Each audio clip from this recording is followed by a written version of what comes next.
પાંડવોએ ભગવાન શ્રીકૃષ્ણના આશીર્વાદથી કુરુક્ષેત્રનું યુદ્ધ જીત્યું હતું. અર્જુન, જે યુદ્ધનો શૂરવીર હતો, તેણે તેના ગાંડીવ ધનુષથી અનેક શસ્ત્રોનો ઉપયોગ કર્યો હતો. અર્જુન અને તેનું ગાંડીવ ધનુષ અજેય ગણાતા હતા.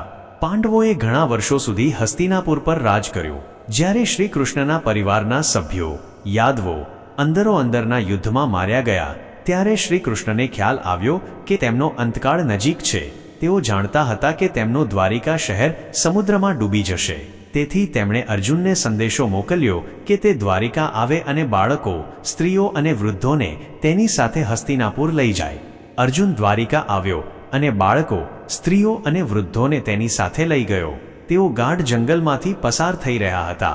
આજના સમયનું મધ્યપ્રદેશ. આભીર નામની આદિવાસી જાતિ જંગલ પર રાજ કરતી હતી. તેમણે અર્જુનને રોક્યો અને દ્વારિકાના લોકોને લૂંટવાનું શરૂ કર્યું. અર્જુને તેમનો સામનો કર્યો અને અર્જુન અને આભીરો વચ્ચે યુદ્ધ થયું. કુરુક્ષેત્રના પરાક્રમી અર્જુને તેના ગાંડીવ ધનુષનો ઉપયોગ કર્યો, પરંતુ તે નિષ્ફળ ગયો. તે આભીરોને હરાવી શક્યો નહીં.